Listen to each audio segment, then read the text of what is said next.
Kung ano man ang kagapon ng subong kagkaroon, ang pinsaron ta ang buwas kag kung ano madason. Ang rason sang handom sang akon pamatanon, nga pagpalangga kag pagtuulang iya nga gahong. Muklata ang mata mo sa realidad, nga nagpamunga nga wala nagtubo iya itad. Magkamang magtindog magtikang maglakat, padalaganon mo sa pinsar mo bago ka maglupad. Sa tsimpota subong ang imahinasyon, wala na gitsang limitasyon. At ikaw madalan pwede mo tagluon, may sanad sa dulong pababaw padalong. Ikaw kag ako sino man sa aton mayaras ang kaugalingon nga gahong may destinasyon. Sige aksyon para sa aton nga henerasyon. Tsimpota subong hindi magpadala sa mga gapalibot nga kalain kamayo sa laad din sakto sa mga mapangpos nga mata. May pag-asa ka pa magsalig ka sa gahong nga iya pero ginadala. May kasanad pa sa bago nga agad di ka magpakulba sa mga hala.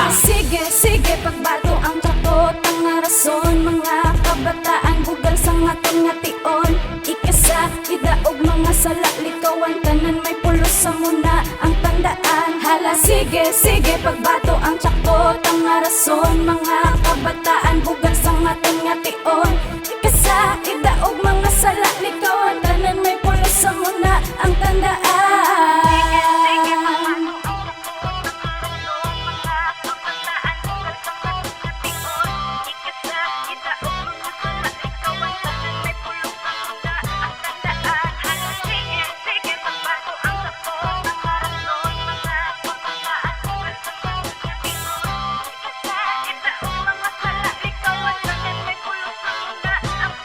Iniunsa ko nang namukaw ang mata, dapat imuklat balangaw nga ginasundan nyara sa tunga sang dagat. Ang gusto mo nga malagot san umatupak sa palad, oras mo nagalakat subong na dapat nga ipasad sa paggatag mo sang halad. Ang pusog determinado, inspirado sang kabuhi nga pinakahando mo. Unahan mo ang pag-inulsol para di na magabot. Obligasyon mo sa abaga, amat-amat nga mahumukag sa pag-abot sang adlaw makahatag konklusyon na may respeto pagsalig sa bago nga henerasyon. Limitasyon sang kadulong sa kaagahon sugataa. Pagtanga hindi sa laong nagapaidalom ka sa hampang sang kalibutan, hindi ka makalikaw. Pero kung imo palibugan imo tama kahilaw, tipula imo nga kusog sa kasanag di masilaw. Kaugalimon perdiyon kung daw hindi nagit ikaw. Hala, sige, pagbato ang takot, ang rason. Mga kabataan